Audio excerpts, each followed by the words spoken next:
It's 1968 and France is on fire, figuratively speaking. Students are marching in protest, labor strikes are grinding industries to a halt, and the entire country feels like it's standing on the edge of chaos. Out of this storm, Peugeot introduced something remarkable. A car that would go on to define resilience and reliability, the Peugeot 504.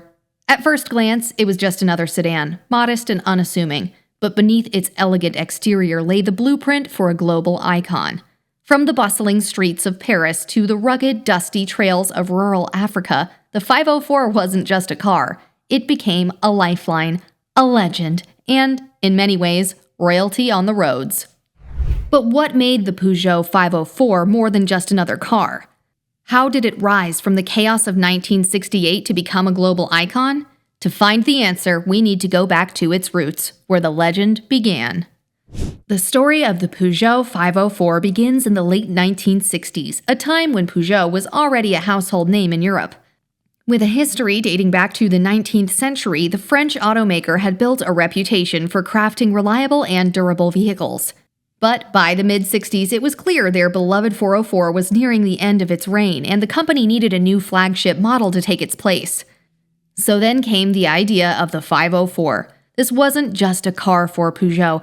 It was their shot at creating something timeless. Designed to combine elegance with functionality, it aimed to appeal to families, professionals, and adventurers alike. But the journey to its launch wasn't exactly smooth. Scheduled to debut in June 1968, the 504's press launch had to be postponed due to the political unrest sweeping across France. Suddenly, it seemed as though this ultimate design wasn't to be. It wasn't until September of that year that the car finally made its public debut at the Paris Salon. Despite the delays, the reception was worth the wait. Critics and car enthusiasts were immediately drawn to its clean lines, innovative features, and understated charm. The car wasn't just built to survive, it was built to thrive. Behind its understated charm was a masterpiece of design and engineering that redefined what a car could be. The Peugeot 504 wasn't just a car, it was a masterpiece of design and engineering, a collaboration between French innovation and Italian flair. Peugeot teamed up with the renowned design house Pininfarina to create a vehicle that was as functional as it was stylish. The clean, elegant lines of the 504 were the work of Aldo Broveroni, a designer known for his great skill in blending simplicity with sophistication. Inside, the car offered something that wasn't common at the time: spaciousness and comfort. Its airy interior combined with thoughtful ergonomics made the 504 a joy to drive on city streets or across rugged terrains. But its brilliance wasn't just its outward look. Under the hood, the 504 featured a robust 1,796 cubic centimeters four-cylinder engine that delivered 81 horsepower. It wasn't the fastest car on the market, but it wasn't trying to be. This was a car built to last, with an optional fuel-injected version bumping the power to 96 horsepower for those who needed a little more dynamism.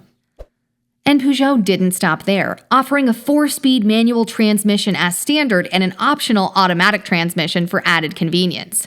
What truly set the 504 apart, however, was its adaptability. With long suspension travel, high ground clearance, and a durable chassis, it was ready for anything, whether that meant cruising European highways or navigating unpaved African roads. Its design wasn't just about aesthetics, it was about purpose and reliability, qualities that would become synonymous with the Peugeot 504 for decades to come.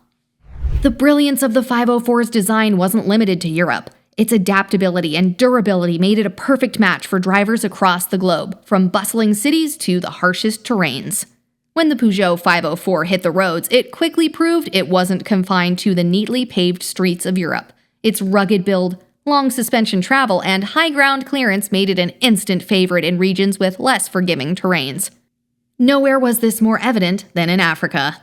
In Nigeria, the 504 wasn't just a car, it was a lifeline. Assembled locally using knockdown kits, over 425,000 units were produced, cementing its place as a cornerstone of daily life. Whether serving as a bush taxi carrying passengers across vast, dusty landscapes or as a dependable family vehicle, the 504 earned its nickname King of the African Road by proving time and time again it could handle the continent's toughest conditions. But Africa wasn't the only place where the 504 thrived. In Latin America, production began in Argentina in 1969, where the car was reimagined in various forms, including sedans, estates, and even pickups. These versions became a staple across the region, valued for their durability and ability to handle heavy loads. Even in Asia, where markets were flooded with competition, the 504 found its niche as a tough and reliable workhorse. Its ability to adapt to different environments and roles wasn't just impressive, it was groundbreaking. No matter the country or climate, the 504 could be relied on to go the distance. The 504's ability to dominate global markets wasn't just about its durability, it was about versatility. To meet the diverse needs of its drivers, Peugeot reimagined the 504 in ways that appealed to every kind of road and lifestyle. This awesome vehicle wasn't content to stay in one lane, literally or figuratively. Over the years, it evolved into a family of vehicles that catered to almost every kind of driver. Whether you were a city dweller looking for elegance or a farmer needing a rugged workhorse, the 504 had you covered. In 1969, Peugeot expanded the range with two new variants, the coupe and the cabriolet. Styled by Pininfarina's Franco Martinengo, these two-door models added a touch of sportiness and luxury to the lineup. They came equipped with fuel-injected engines delivering 96 horsepower, making them ideal for drivers who wanted performance without sacrificing refinement. Then came the estate versions, affectionately known as the brake models. These featured a higher roofline and extended wheelbase, perfect for families or businesses that needed space without compromising on comfort. Peugeot even introduced a 7-seater Familiale variant, ensuring everyone could ride along in style. And let's not forget the 504 pickup. Launched in the 1970s, it took the 504's legendary toughness and gave it a more utilitarian edge. With a payload capacity of over 1 ton and an optional diesel engine, the pickup became a favorite for commercial use in both rural and urban settings. It wasn't just a car, it was a partner in progress, capable of hauling goods across unforgiving terrains. From sleek coupes to practical estate models and hardworking pickups, the 504's versatility set it apart. Each variant brought something unique to the table, ensuring the 504 could meet the needs of drivers from all walks of life. But the 504 wasn't just built for families and cargo, it was built to compete. Its toughness and reliability made it the perfect challenger for some of the world's toughest motorsport events. When it came to long-distance rallies, few cars could match the 504's endurance. Take the iconic Safari Rally, for example. Known as one of the toughest races on the planet, it pushed cars and drivers to their absolute limits. In 1975, the Peugeot 504 claimed victory, with drivers Ove Anderson and Arne Hertz piloting it through treacherous conditions of heat, mud, and unforgiving terrain. The car didn't just survive, it dominated. That win wasn't a one-off. The 504 went on to conquer other major rallies, including the 1976 Morocco Rally and the 1978 Ivory Coast Rally. These victories weren't just about trophies, they were proof of the car's unshakable dependability. While other vehicles faltered under the pressure, the 504 crossed the finish line time and again, earning the trust and admiration of drivers across the globe. In rallying, where toughness and resilience are everything, the Peugeot 504 carved its name into history. These motorsport triumphs didn't just elevate the car's reputation, they cemented its legacy as a vehicle that could take on anything and win. However, as the roar of rally engines faded and the automotive world evolved, the Peugeot 504's legacy wasn't coming to an end. It was simply shifting gears. The introduction of the Peugeot 505 in 1979 signaled the beginning of the end for the 504 in Europe. Passenger car production slowed and eventually ceased in 1983 with over 3.7 million units produced, a testament to its enduring popularity. But the 504 wasn't done yet. While Europe turned its attention to newer models, the 504 continued to thrive in other parts of the world. In Africa, it became a mainstay, with production lasting until 2006 in Nigeria, where over 425,000 units were assembled. In Kenya, its production extended until 2004, with 27,000 units built. For many, the 504 wasn't just a car, it was a trusted companion, ferrying families, goods, and even dreams across the continent. Its versatility didn't stop there. The 504's robust platform and mechanical parts were shared with other models like the Peugeot 505, the larger 604, and even the Talbot Tagora.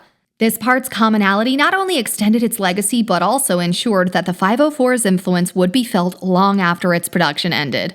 Even today, the Peugeot 504 remains a cultural icon in many regions. Its presence on African roads, its reputation as a reliable bush taxi, and its success in long-distance rallies have secured its place in automotive history. It wasn't just a car, it was a symbol of resilience, adaptability, and timeless design.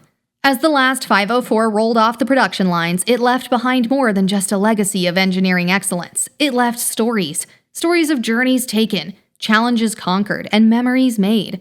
When the last Peugeot 504 rolled off the production line, it didn't just mark the end of an era. It left behind a legacy of resilience, innovation, and stories that continue to echo on roads around the world. Long after its production ceased, the 504 remained a symbol of resilience and reliability. On dusty African roads, bustling Latin American streets, and even in the history of motorsport, its presence is still felt. The Peugeot 504 wasn't just a car. It was a global phenomenon that bridged continents and cultures, proving that great design and engineering can truly stand the test of time. Its story reminds us that some vehicles do more than just take us from one place to another. They carry our hopes, dreams, and the spirit of a generation. That's the legacy of the Peugeot 504. Do you have a memory with the Peugeot 504? Share your stories in the comments below. We'd love to hear how this iconic car played a part in your journey. And if you enjoyed this deep dive into automotive history, don't forget to like, subscribe, and hit the bell for more incredible stories about the cars that changed the world.